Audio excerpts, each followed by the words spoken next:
ஓம் நமச்சிவாய சிவாய நம. அனைத்து தமிழ் உள்ளங்களுக்கும் கனிவான வணக்கங்கள்.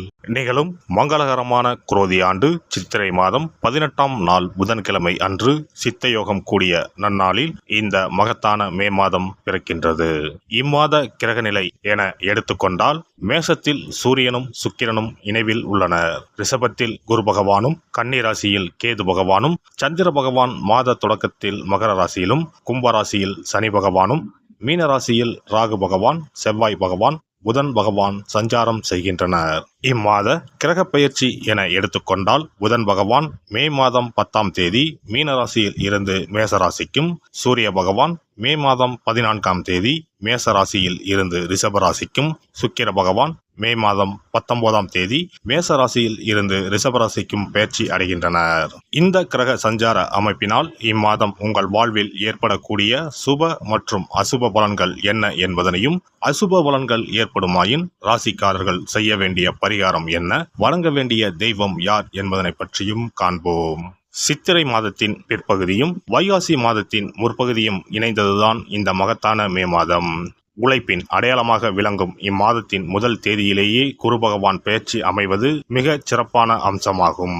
பிறக்கப் போகும் இம்மாதத்தில் உங்கள் வாழ்வில் வளமும் நலமும் செல்வ செழிப்பும் பெற்று வாழ்வில் உயரிய நிலையை அடைய எல்லாம் வல்ல எம்பெருமானை வேண்டி விரும்பி கேட்டுக்கொள்கிறேன். உழைப்பால் முன்னேற்றத்தை உருவாக்கி கொள்ளக்கூடிய ரிஷபராசி அன்பர்களே, சில பிரச்சனைகளுக்கு சுய சிந்தனையோடு முடிவெடுக்கும் ஆற்றல் மேம்படும். வருவாய் வாய்ப்புகளை மேம்படுத்திக் கொள்வீர்கள். உயர் ரக ஆடை ஆபரண சேர்க்கை உண்டாகும்.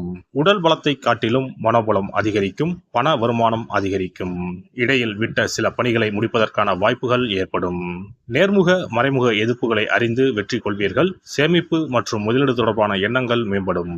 உடல் ஆரோக்கிய இன்னல்கள் விலகும். உணவு விஷயத்தில் விழிப்புணர்வு வேண்டும். புதிய முயற்சிகளில் தடைகளை சந்தித்தாலும் இலக்குகளை அடைந்து விடுவீர்கள். கடன்களை அடைப்பதற்கான வாய்ப்புகள் அமையும். குடும்பத்தில் மகிழ்ச்சி நிலவும். வாகன பயணத்தில் சற்று கவனம் வேண்டும். வெளிநாடு பயணத்தில் இருந்த தடைகள் குறையும். குழந்தைகள் பற்றிய கவலைகள் மனதில் ஏற்படும். குழந்தைகளை வெளியூர் அல்லது வெளிநாட்டிற்கு அனுப்பி படிக்க வைப்பது தொடர்பான எண்ணங்கள் உண்டாகும். கொடுக்கல் வாங்கலில் எச்சரிக்கையுடன் செயல்படவும். பணிபுரிவோருக்கு இம்மாதம் புதிய வேலைக்கான முயற்சிகளில் சாதகமான சூழல் அமையும். அரசு பணியாளர்களுக்கு ஊதிய உயர்வும் கௌரவ பொறுப்புகளும் கிடைக்கும். வேலை நிமித்தமான கருத்துக்களை தவிர்ப்பது நல்லது. உயர் அதிகாரிகளிடத்தில் பொறுமை வேண்டும். கடினமான சூழல்களையும் சாமர்த்தியமாக சமாளிப்பீர்கள்.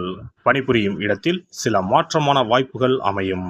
வியாபாரிகளுக்கு போட்டி பொறாமைகள் படிப்படியாக குறையும். வீண் பிரச்சனைகளில் சிக்கியவர்கள் அதில் இருந்து விடுபட்டு விடுவீர்கள். கூட்டாளிகளின் வழியில் ஒத்துழைப்புகள் கிடைக்கும். ஏற்றுமதி இறக்குமதி செய்பவர்களுக்கு லாபம் அதிகரிக்கும்.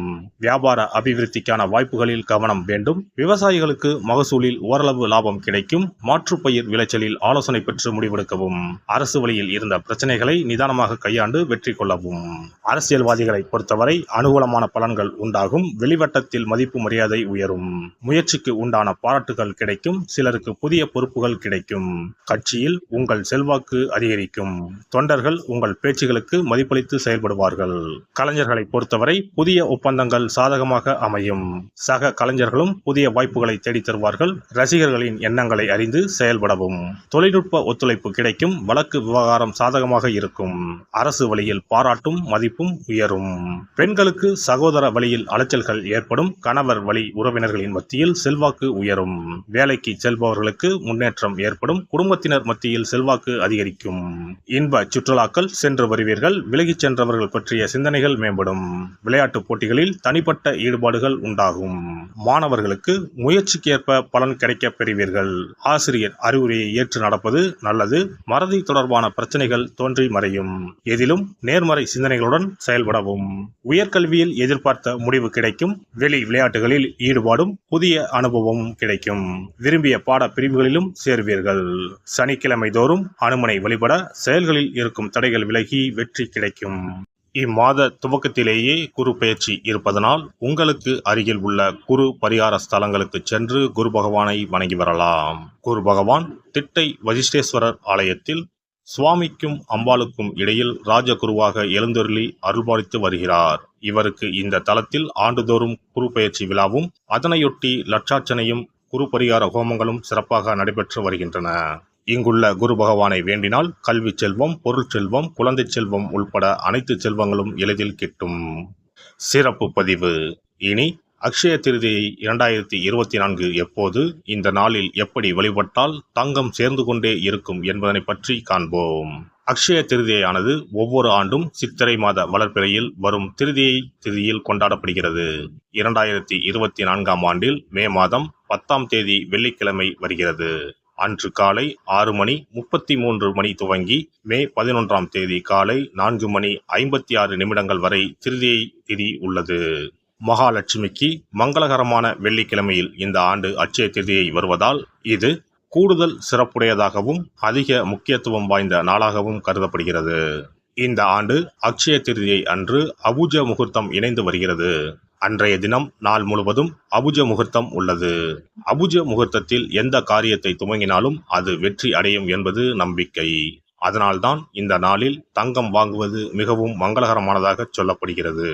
தங்கம் வாங்க முடியாதவர்கள் அந்த நாளில் மங்களகரமான பொருட்களை வீட்டிற்கு வாங்கினாலும் உயர்வான பலன் ஏற்படும் என்பது நம்பிக்கை.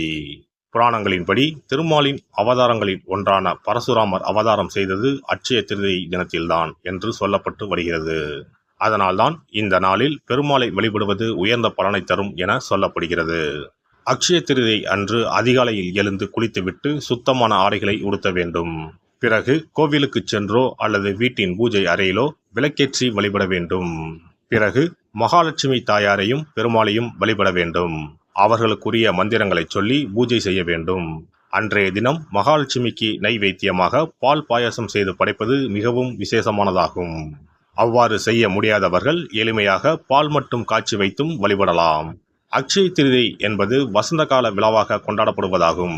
பெரும்பாலும் இது சித்திரை மாதம் வளர்பிறையின் 3ஆம் நாளில் கொண்டாடப்படும். இது பரசுராம ஜெயதி என்றும் கொண்டாடப்படுகிறது. சமஸ்கிருதத்தில் அக்ஷயா என்றால் எல்லையற்ற அல்லது நிலையான என்பதை குறிக்கிறது. எல்லை இல்லாத அதிர்ஷ்டம், செல்வ செழிப்பு ஆகியவற்றை தரக்கூடிய நாள் என்பது இதற்கு அர்த்தமாகும். புதிய தொழில் துவங்குவது, புதிய வேலையில் சேர்வது, புது வீடு குடிபோவது போன்றவை இந்த நாளில் செய்வது சிறப்பானதாகும். இது வாழ்வில் முன்னேற்றத்தை பெறுவதற்கான ஒரு நாளாக கருதப்படுகிறது. பெருமாளின் 6வது அவதாரமாக பரசுராமரின் அவதார தினமும் இதே நாளில் கொண்டாடப்படுகிறது. பல மங்கள நிகழ்வுகள் நடைபெற்ற நாள் என்பதால் இந்த நாளில் தங்களின் வாழ்வில் மங்களங்கள் நிறைய வேண்டும் என மக்கள் தங்கம், வெள்ளி வாங்குவதற்கான நாளாக இந்த நாளை கருதுகிறார்கள். திருதியை திதியில் என்ன செய்தாலும் அது பெருகிக் கொண்டே போகும் என்பது ஐதீகம். அதனால்தான் தங்கம் அதிகமாக சேர வேண்டும் என்பதற்காக இந்த நாளில் மக்கள் தங்கத்தை வாங்குவது வழக்கமாக வைத்துள்ளனர். அதோடு தங்கம் மகாலட்சுமியின் அம்சமாக கருதப்படுகிறது. எல்லாம் வல்ல இறையருளால் நீங்களும் உங்கள் அன்பு குடும்பமும் உடல் நலம், நீலாயுள், நிறை செல்வம், உயர் புகழ், மெய்ஞானம் ஓங்கி வாழ்க வளமுடன். இந்த வீடியோ பதிவு உங்களுக்கு பிடித்திருந்தால் லைக் பண்ணுங்க, கமெண்ட் பண்ணுங்க, ஷேர் பண்ணுங்க, மறக்காம சப்ஸ்கிரைப் பண்ணுங்க, பக்கத்துல இருக்கிற பெல் பட்டனை கிளிக் பண்ணுங்க. நன்றி, வணக்கம். ஓம் நமச்சிவாய. சிவாய நம.